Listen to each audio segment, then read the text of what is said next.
from a world perspective, a global feeding perspective, we just have more and more people that need to be fed. And we have some populations worldwide that are gaining enough income, higher income status, that they have more desire for beef products. And so we have a growing need for protein for humans, and we have shrinking acres that we can do it on, essentially.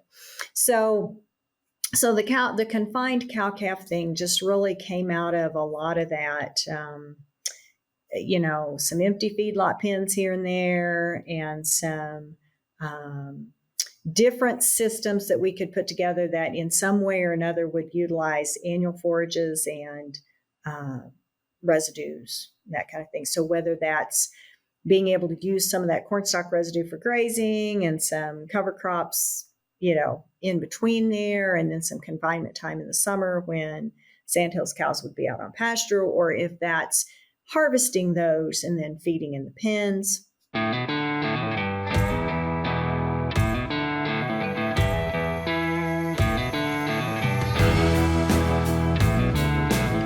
Welcome to the Beef Podcast. I am one of your hosts, Brandy Buzzard, and it's my pleasure to bring you the trending issues and topics with the best and brightest minds of the beef industry. Today, we are joined by Dr. Karla Wilke, Professor of Cow-Calf and Stocker Management at the Panhandle Research and Extension Center at the University of Nebraska at Lincoln.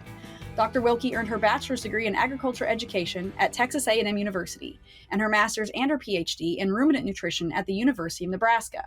Her professional career has taken her from Tennessee to Texas and back to Nebraska, and I'm really looking forward to talking to her today. So let's get started. Dr. Wilke, welcome to the podcast. Thank you for having me. I'm very excited to be here. Well, we are excited to have you. I know that you and I have had to reschedule a couple times because of my technology issues, but we are back online and just excited to have you and talk about your perspective and role in the beef industry. So to start off with, can you tell us a little bit about how you got involved in the beef industry in your career path so far? I know I touched on a very few points in your bio and that's not all encompassing. So whatever you care to share with us from that point, we'd love to hear more. Well, I grew up outside of Amarillo, Texas, on an integrated farm, dryland farming operation where we also ran stocker cattle. And we had a few cow-calf mainly. That was for training purposes for the kids more so than an enterprise, because in the farming country there, it just made more sense to run stocker cattle. And so I probably, developed my interest in the beef industry as a child there doing that. And from there, that just developed both the cow-calf side of that and the stocker, and in the feedlot industry too, just all the segments really. It's where that kind of developed. And so then I guess additionally, because my dad also had a research job. He was a research technician for Texas A&M at Bushland.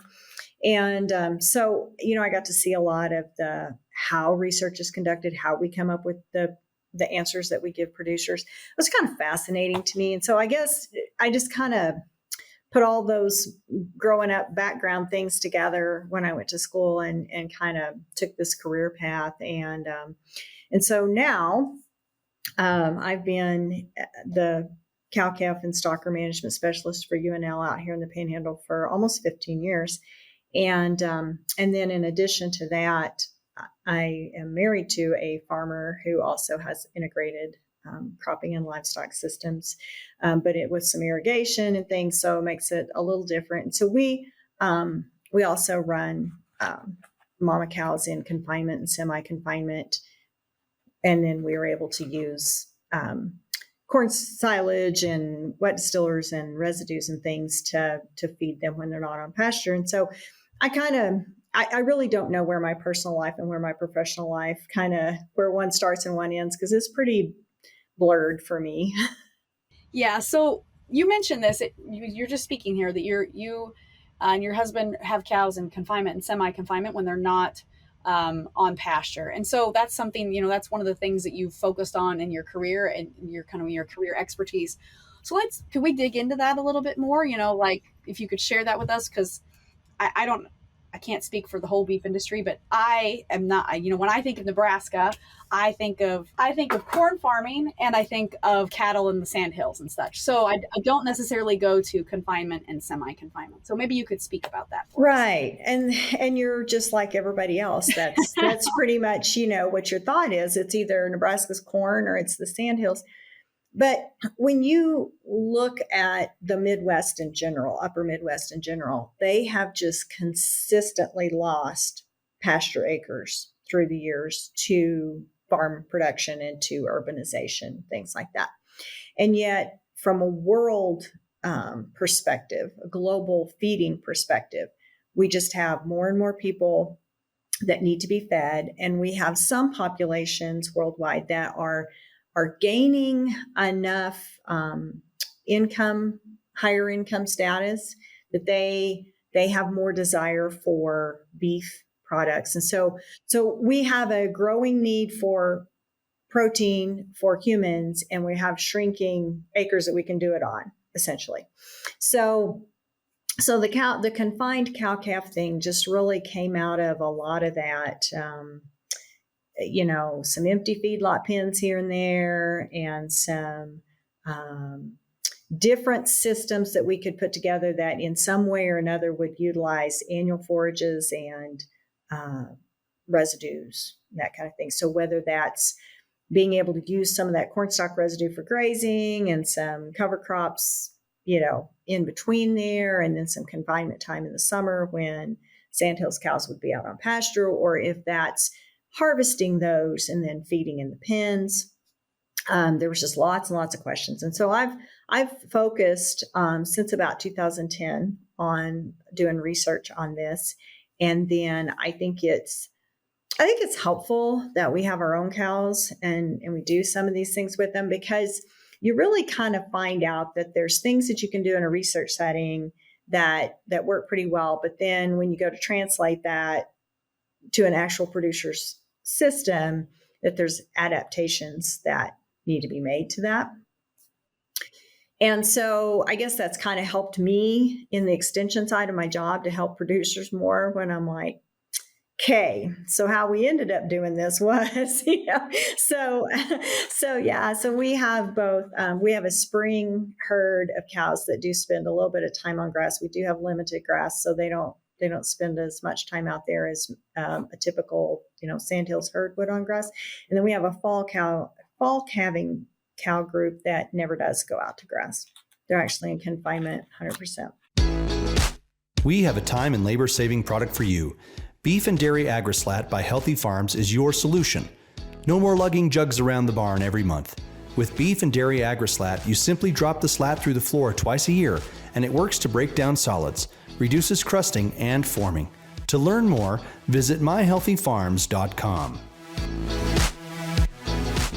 And so when you're speaking about, I completely understand where you're, where the need or the necessity for that confinement and semi-confinement came from, when you're talking about how we have I was writing that down when you were talking.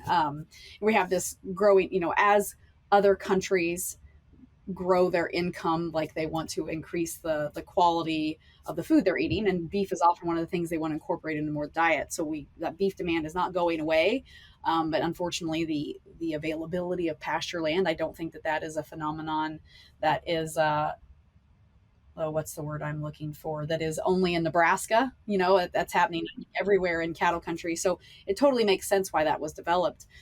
When you're speaking about confinement, so those cows are like dry lotted, year round. Is that what, that's the confinement that could be part of its system. The neat thing about the confinement cow feeding thing is it can totally be tailored to the resources that a person has. And I guess another situation that comes up frequently where cows might need to be confined part of the year is drought. And we have a lot of that going around. And so a lot of that is just trying to help producers figure out how to, with the resources they have, how can we either, yes, feed them in dry lot, honestly, we feed cows in our equipment lot at home, which sounds kind of goofy, but actually this time of year it's working pretty good for the fall cows because there's lots of things the calves can get under for shade. So I got some Oh, that's a good drills, I got point. an old Yeah. combine, but that's just a lot that's not going to be used for anything else anyway. Granted, you do have to be kind of careful what you park out there because they do like to chew on wires. But we have pasture bunks so they can eat on either side of it, and you can put the ration in there. We have some pens where it's a inline bunk, and so maybe they're in there. We've had producers feed out on corn stalks, just feed on the ground, maybe along a hot fence or something, shoot it under the hot fence so the cows don't lay in it and things. But just, a pivot corner. It doesn't have to be. Sometimes when we say confinement feeding, that's immediately where people go. They assume they have to be in a feedlot with a feed truck, with the fence line bunks, that kind of thing. And that's pretty handy, but that's not the only way, I guess is what I'm trying to point out of that. Yeah. Well, and again, that's a facility. It can be a limitation. Not everybody has, a lot pen with inline bunks. So hearing, your solutions that you're advising people either through extension or, other outlets, how they can do that, that must be I feel like that's helpful to people to hear this from you. It is. And years and years ago in the Midwest, everything was a farmer feeder. All the feedlots were a smaller farmer feeder. And as feedlots have grown, and a lot of cattle are fed in 50,000 head capacity lots or more, or at least 15,000 or whatever. There's a lot of those lots that were designed for 1,000 to 5,000 head that are really not being used that much for that. And so, when we start talking about bringing somebody home, how are we going to expand the operation so it supports another family? If people start looking at those pens that aren't in the best of condition but could use a little fixing up, but we don't really have the pasture, or we can't afford the pasture to expand to bring home the kid that wants to come home now or whatever.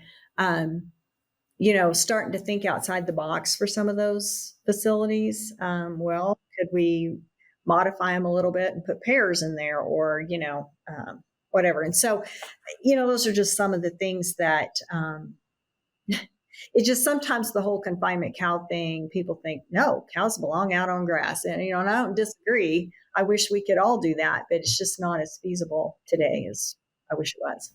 Right. And I think that's just, there's just perception, and we kind of tend to get in. I think all beef producers to some extent, we focus on it's hard for us to think outside our own farm gate, think that there's things outside that. But I think, I don't know who I heard say this. So if they're listening, I'm sorry. I'm not trying to them, but, there's 1,000 ways to raise cattle, right? There's 50 beef cattle are in all 50 states. And just even within a state, cattle are raised differently. The way we run cows is different than the way they run cows at the western end of Kansas. You're in Nebraska, the way you guys run cows, clearly, as you explained, different than a lot of other people. And so I think that because the beef industry is so, it's not diverse. It's very diverse. It's not like a vertical chain, like poultry or pork. It's very diverse. We can be very segmented, and that, that's not necessarily a bad thing. And that allows us to change things. And so I think it's good for people to hear other perspectives. It's not bad to have cows in confinement. It's just a way to manage them using the resources that you have available. There's a couple of things I think that really, with the exception of if you're doing it short term because you're in a drought, there's things we can do there. But one of the things that I always work with people on is doing some limit feeding. So it's feeding nutrient dense diets that meet their needs, but you're not feeding them as much. It's not ad lib feeding. So it's kind of like I was explain it to people like it's eating a piece of pie versus eating 2 bags of carrots. So I'm not eating as much, but I'm getting absolutely all the calories I need. Those are probably not really good examples because one has nutrition in it and one's just junk. But point being, you have a condensed nutrient. In that case, maybe it's just calories, but in a smaller piece. And so if we do a little about that, we waste a little less feed, and maybe we get away with feeding a little less, and then trying to use some of those feed resources that may be cheaper, like, we can mix something like wet distillers in with some ground cornstalk residue that's kind of cruddy stuff anyway. We can still meet her needs, and we're not feeding her alfalfa or, the higher costing feeds as much. So we look at those kinds of things. And then the other thing, if you're doing it as a system, I try to get people to kind of think through their paradigm, and maybe this is not where we go out and we develop the best quality heifer and we try to take her all the way through the system like we do on grass.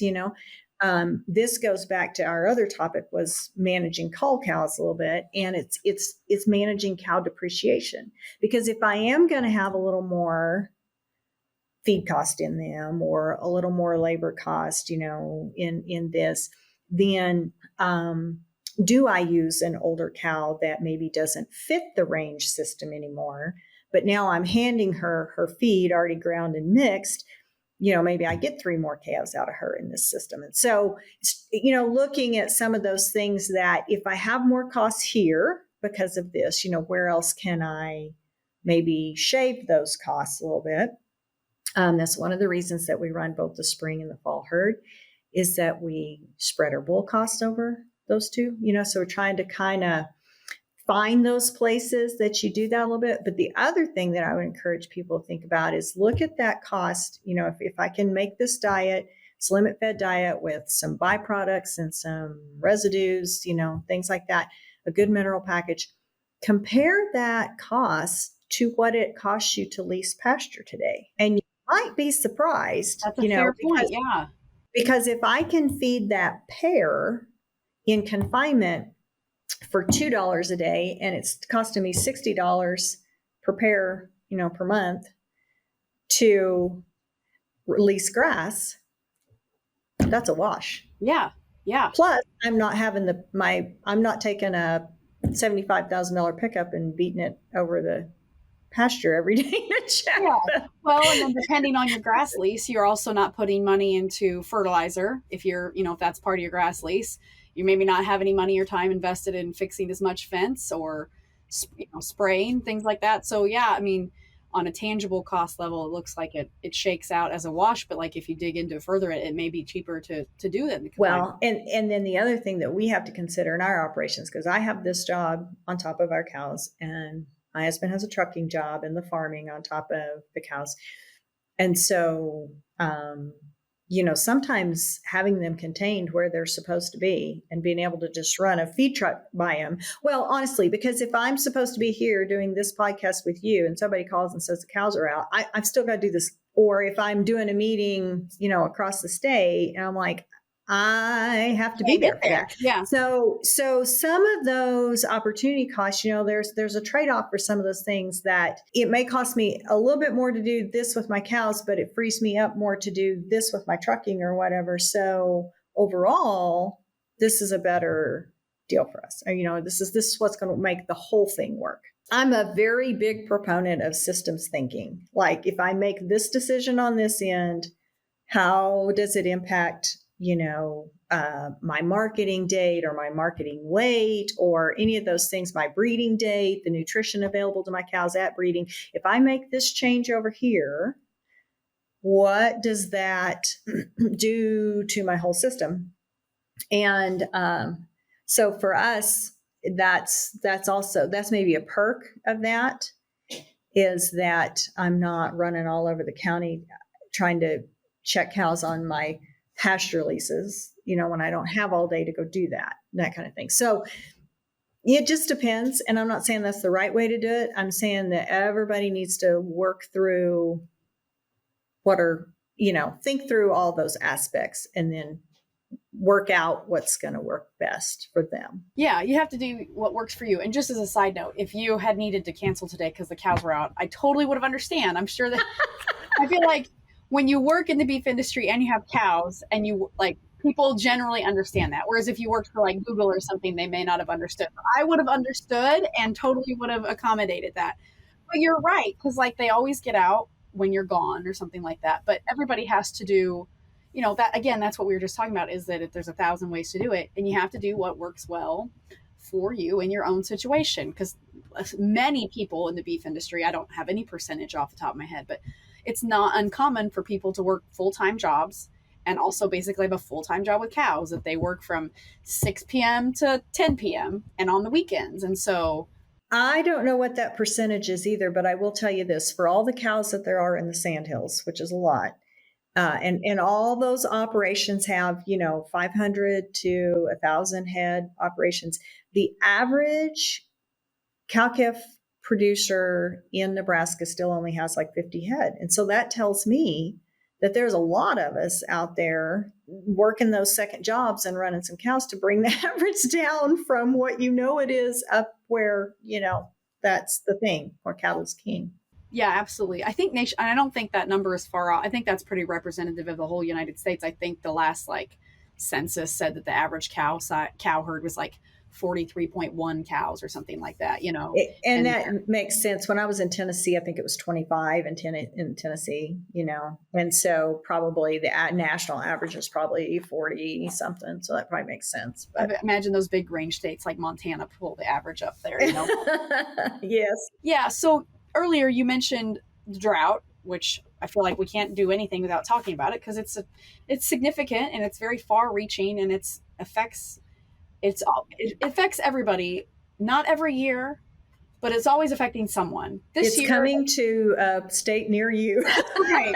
Anytime. Right. And it may not, and spoiler alert, it may not be leaving your state for a while. Exactly. I think Montana, I looked at the drought monitor last week, and most of Montana was not in a drought when I looked. And for the past 2 or 3 years, Montana had been in drought. And so they're probably got cross fingers, stay away type thing going on. According to the drought monitor, Western Nebraska is finally out of a drought after 3 years. But I tell you what, it's pretty dry right now. So I don't know what constitutes a drought, but it's pretty dry at the moment. And that's a little concerning again. But it does come to you quite frequently if you are in the midsection of the country where we raise most of the cows. That is correct. So in the terms you were, speaking about the drought, and, drought is causing people, as we know, to have to make some harder culling decisions, cull a little harder, to get through basically to get through the drought. So, a lot of the thing that I try to get across to people when we're talking about cull cows are about 20% of your gross income in a cow-calf operation. And so really they're nothing to sneeze at. And a big hidden cost that people miss sometimes is cow depreciation, because you don't write a check for it, but it's a real cost to you. And the national average of how many calves a cow produces is between 3 and 4. Which the first time I saw that, I was like, that can't be right. And that seems so low. But it's, but I think it's probably is correct, because you got to factor in every heifer that didn't save her calf, and every calf that was born early in a snowstorm, the cow that didn't rebreed for whatever reason. When you start really trying to track that, everybody's average is about there. And so what you have to consider then is, if you paid $2,000 for that cow and you sold her for $800 as a cull way up, and she had 3 calves, I think that is a $400 depreciation cost on that cow. So how do we manage depreciation?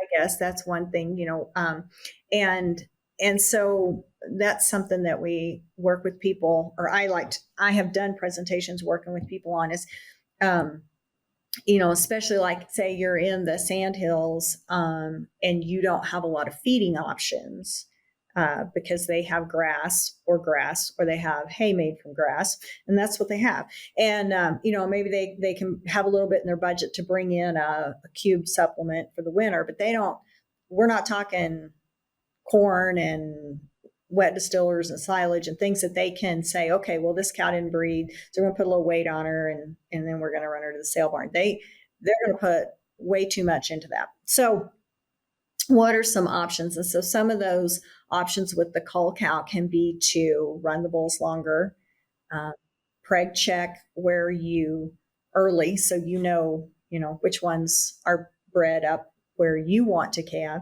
Um, Another option is that people just calve up to a certain date, and anything that hasn't calved at that point, they send to the sale barn.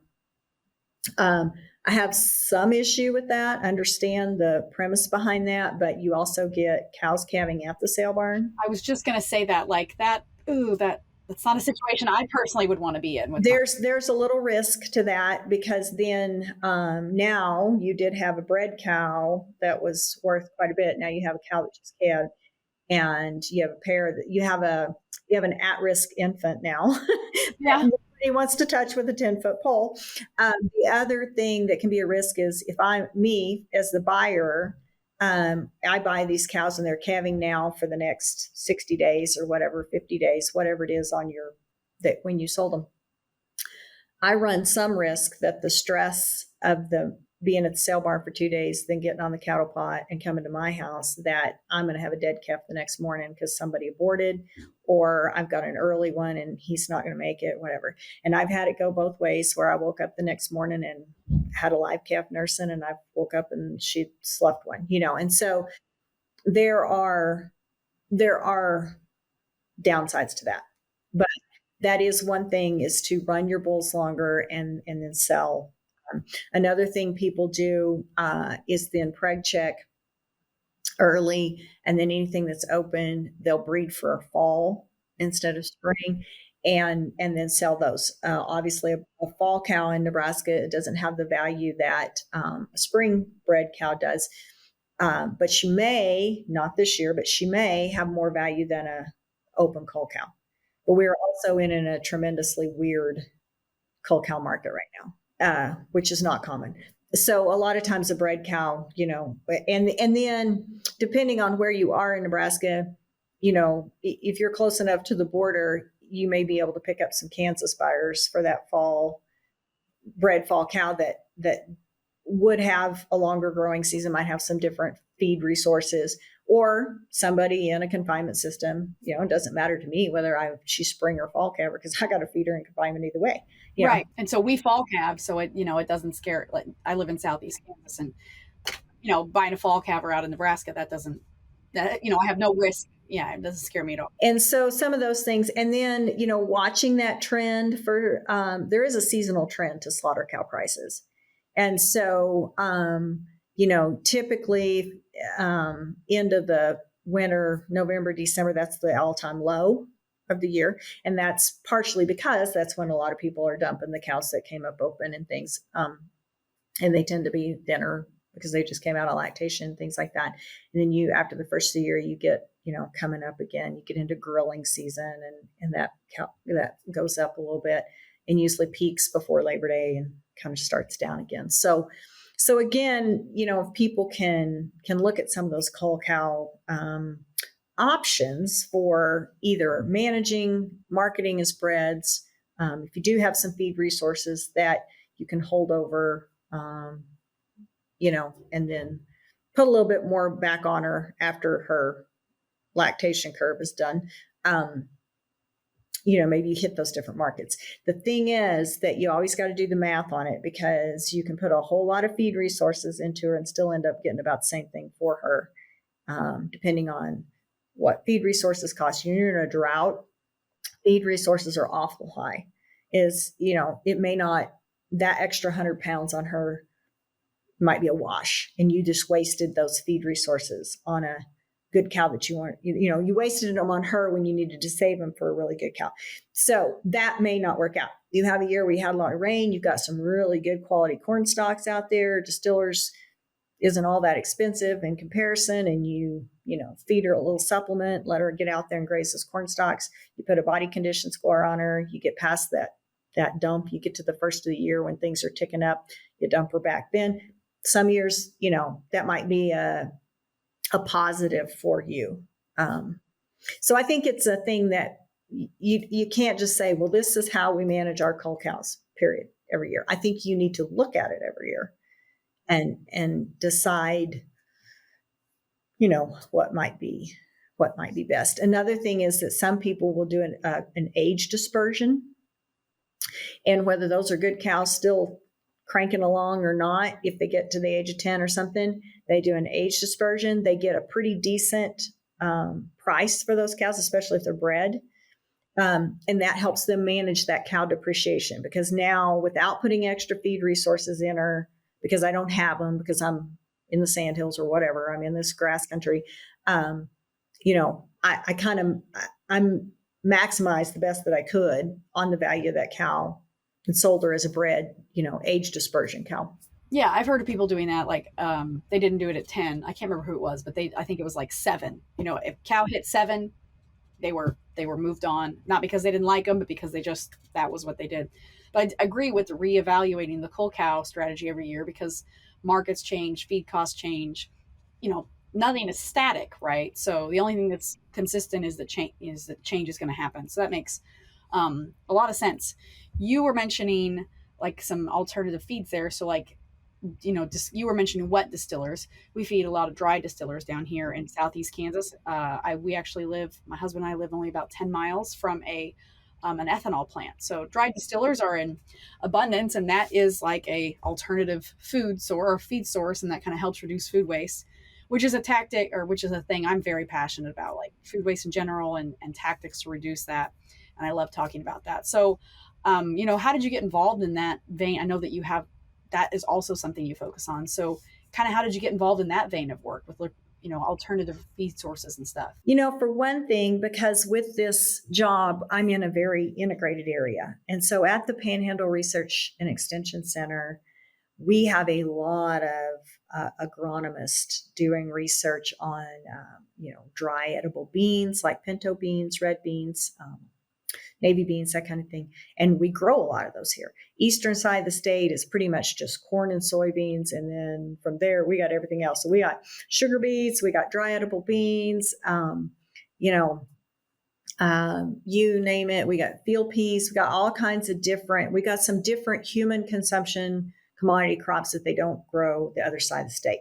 And so because we are an integrated team out here, that's pretty much how I got started in some of that. When those crops do not make it for human consumption and they have to be pulled out of that, if they don't make that standard for whatever reason, they have to be pulled out of that market. What else can we do to that? What can we do with that crop so that we're utilizing it and it's not just wasted? But then, can we establish some sort of salvage value on that so that the producer doesn't hit such highs and lows in, this is what I can get for it, human consumption. It doesn't go for human consumption. I've got it sitting on my back porch. Nobody wants it. Okay, no, the salvage value isn't going to be up here, but it's something. And so that's really where I got to doing a lot of the sugar beet for cattle research, the field peas for cattle, the dry beans and that kind of thing. Gotcha. That's really interesting. I did not know that peas were a cattle crop until we bought some cows from a ranch in North Dakota. Yeah, about 5 or 6 years ago, and I followed their Facebook page, and they were chopping peas. I think they said they were chopping peas for silage. I guess you call that peelage. I don't know. I think that is, I don't know. I think that's a great marketing term for it, peelage, but you should call it that. Yeah, there's 2 types of peas. There's forage peas, and those are grown like in a mixture with either by themselves or with oats. A lot of times there'll be a mixture in an oat forage crop that makes phenomenal hay or good silage. And then there is a grain pea, and you let it go all the way to grain, and then that goes either for like split pea soup for humans. There's a huge like pet food in the industry. Pet food industry uses a lot of field peas as the grain that goes into, because it's high protein, so into foods. But that market is easily saturated. And so once we've maxed out or not made those 2, where does it go? And so that's where a lot of the field pea research for cattle then came to be for that. But the other, you were talking about that waste and things. The other thing I do a lot of times, I guess because I'm a mom, I have 4 kids and a stepson. So I have like 5 kids in my life, and I always get chosen to do the mom things. And so I've talked a lot to elementary kids and high school kids and FFA kids, 4-H kids, whatever, on what phenomenally great things ruminants do for the environment. And one of those things is that, as you were saying, there's a lot of waste out there if we don't find a use for it. So, the clothes you wear result in cotton burrs, cotton hulls, and cottonseed meal, and um, distillers is a byproduct of the ethanol industry, and wet corn gluten feed is a byproduct of like corn oil industry or whatever. And so those byproducts, citrus pulp is a byproduct, and so that's fed a lot in Florida. So a lot of these things would end up in a landfill, but we're able to feed them to ruminants, and then they can convert that into a protein source that we can use for humans and easily digest and get lots of nutrients out of. So that's kind of a passion for me too, because I'm like, wait, why are cattle getting such a bad rap for being bad for the environment? They are fantastic for the environment. They even eat leftover cookies, and at my house, that's always been a hard concept to understand because we don't have leftover cookies. But if baked goods go past their expiration date and have to remove them from the store, what do you do with them? Well, you can throw those in a finishing ration for cattle. So anyway, lots of cool stuff. Yeah, they really are, cattle are great recyclers, but also great upcyclers too. So I grew up about 25 minutes from a Russell Stover's candy factory. And yeah, and so a friend of mine, her dad, they had pigs, so it's similar. He would go and get like a truck of the candy that had been dropped on the floor, like powdered sugar that had expired, things like that, and he would mix that in to both his cattle and his hogs finishing ration. Like, he wasn't just like, here you go, here's a bunch of turtles, eat just this. No, it was mixed in. No. You have to work with your nutritionist to blend that in correctly. But yeah, but that was my first exposure to that, and I couldn't have been more than like 12, and so that was really interesting for me to learn that. And that I wonder if that really sparked my what I'm focusing on now and stuff. But I think it's really cool. We have to spread that to people so that they appreciate it and understand. Yes, you ever wondered what happened to leftover pumpkins after Halloween? I feed them to my cows. So yeah, exactly. And you can, if you have a pumpkin field adjacent to a corn residue field, you can give them both of those at the same time, and they'll clean up both really nicely. But, there again, I'm like, there's a lot of waste that people don't think about that being a waste, and so what do we do with it? How do we get rid of it?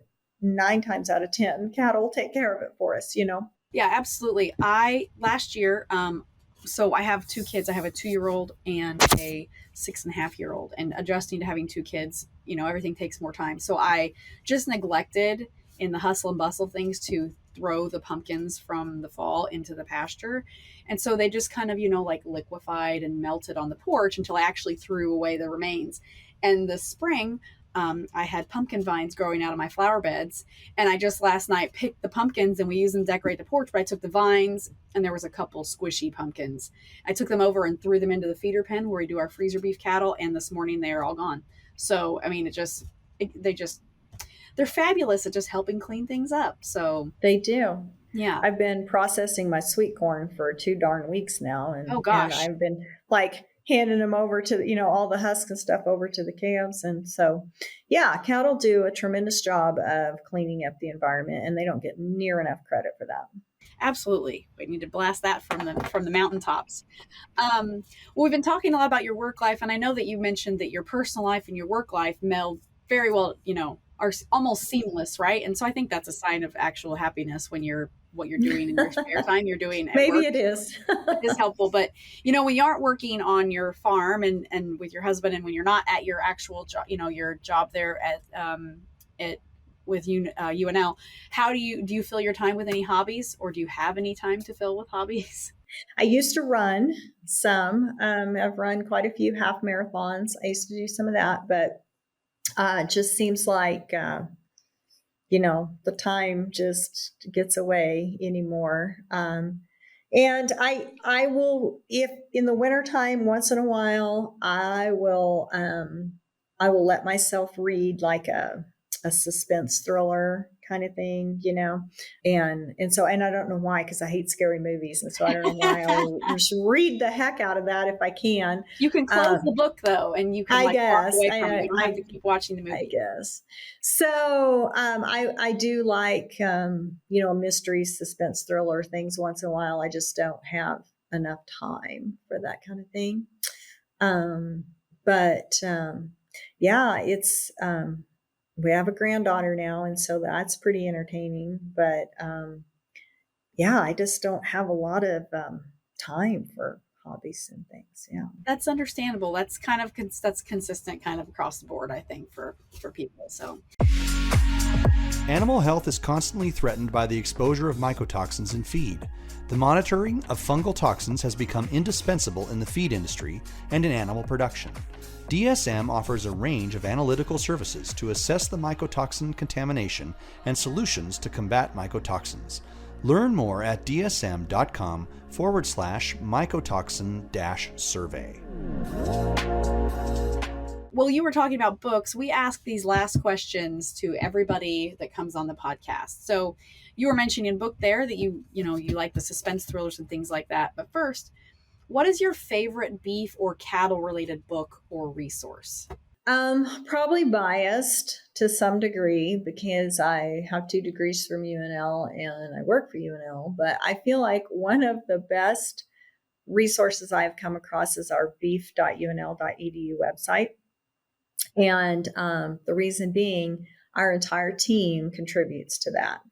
And so if I have, a reproduction question, if I have a genetics question, if I have a nutrition question, I can usually find somebody that has done some research on that, and that'll show up on that website. We write articles for our Beef Watch electronic newsletter every month, and so that's on that website. And so I guess that is a real go-to resource for me because our entire team contributes to it. And so, yeah. Okay.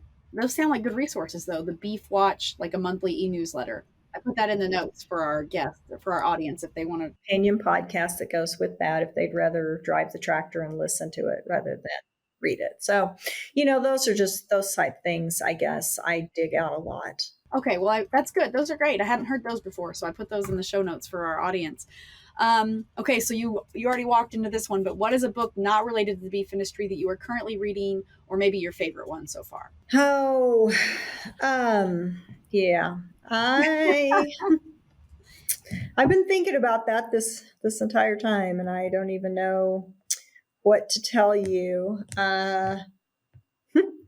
A book that I have read that I do not read enough is the Bible. That was the first thing that came to my mind. I'm like, well, I could spend more time there. I don't know, leadership books. There's John Maxwell wrote quite a bit of leadership things, and I guess I would read more of that if I had more time. There's a quote from John Maxwell that says, never do something that somebody else could do. And so I try to keep that in mind a lot, like because we all have to work many jobs and everything has to keep moving. I think about that a lot. Like, am I doing something that I could pretty easily hand over to someone else so that I could do the one thing that I am the person who needs to do that. And so we have incorporated that to an extent at home. For example, I do know how to run a feed truck. When I was at Bushland as a postdoc, I spent a lot of time running a feed truck, but I don't actually run the feed truck at home because there's 2 other people that can run that feed truck. The person who needs to be walking through those cattle, checking for illness, checking poop color. That's a terrible thing to say on a podcast, but no, that's not horrible. It's a podcast. So, the person who knows the most and can pick up the most nuances of differences in behavior and illness the quickest is me. So I need to be doing that instead of doing something that someone else on our operation is capable of doing. because for example, I had to be gone this last week and for my job. And so, jokingly, Todd said, well, nothing died while you were gone. And I'm like, well, that's a good thing. But sure enough, I had to doctor something just the minute I walked through the pen. I was like, oh, they missed that one, and so I guess that leadership quote has stuck with me, because that's part of being a really good leader, is that you get people doing the things, not that what they're doing doesn't matter. It's not important.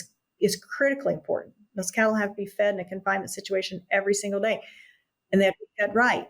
But it is wasting time and valuable resources for me to be doing something that someone else is very capable of doing. If there's a thing that I need to be doing that they don't do as well or can't do as well or whatever. So it doesn't mean that I'm above doing that job, because I can jump in there and do it. And I probably need to, if something comes up for them, I can fill in. But thinking through those things, that what is the most efficient way to run this organization and utilize everybody's resources and abilities the best. Mm-hmm. I completely agree with that. In our household, it's a very similar on the cattle side, but even more so on the family running a household side. Like, I have a house cleaner. I can clean my house and I'm capable of it, and I'm not above that. But if someone else is cleaning my house, I have more time to be a mom. I have more time to work on, my several side businesses. So, or, my several business I've started. And like, I can sell our freezer beef, but the house cleaner can't sell our freezer beef. So the house cleaners do that. So I think that's a fabulous mindset to have. And I applaud people who recognize that and, incorporate that into, because it is delegation and outsourcing, and it makes the whole kind of all the gears work more seamlessly together. So that's great. I don't know what book that was out of, but that was a good I can't remember the name of it, but John Maxwell wrote it, and it was something about leadership. And now I can't remember it because I haven't read it in a really, really, really long time. Yeah, I'm sure you could Google it and figure it out, because you can Google it. I'm going to put John Maxwell leadership book in the show notes, and audience listeners, you guys can look for it. Yeah, but it is a good recommendation. Okay, and then our last question here is, when you think of someone that you look up to or admire, what is a trait that they possess that has enabled them to be successful? I think I have had tremendous mentors that that tried to match people's abilities with the assignments that they were given, and cared enough to learn enough about people to figure out what their strengths were, and to help them develop those strengths and help them, really blossom in their strengths, but also help them recognize their weaknesses and work on those a little bit, but in a way that isn't critical, And so I think I've been fortunate enough to have several good mentors through my life that helped me develop. And so I guess that's something that I've always tried to do with my own kids and my grad students and things like that, is to try to, what are your strengths and where's your passion? Helping younger kids find their passion. And it may not be the same thing as mine, and that's okay. But, how do you develop that? And how do you be the best at that? And how do you learn to recognize where you have room for improvement in other areas, and learn to accept yourself as, these are my strengths and these are my weaknesses, and this I can take off and really roll with, and this I probably need to work on a little bit, but I can overall make myself a better person. And so, yeah, I've been very blessed my whole life to have some very, very good mentors. That's great. I mean, that's really encouraging. And you are actually not the first person to say pretty much that exact quality. And I cannot remember which of my guests in the past have said it, but that quality of like investing time into someone and helping them become their best, kind of like, you've heard the term like kingmaker type thing. kind of along that lines, you're not the first person to have brought that up on this podcast. So I think that that's really great to hear that you've had those people in your life, and that you also said it's so important to you. You're probably doing that to others as well. So that's really encouraging. Sadly, that is all the time we have for today. I could sit here and talk to you about cows and their environmental sustainability and different kinds of operational strategies and things like that for another hour, I'm certain. But unfortunately, I do have to let you go. Thank you so much, Dr. Wilke, for joining us here today on the Beef Podcast. If people want more information about your work, we didn't even get to talk more about your research, but if people want to learn more about that or information from the Panhandle Research Center, I have the Beef Watch e-news. I have the beef.unl.edu website. Are there other places that they can go to learn more or reach out to you?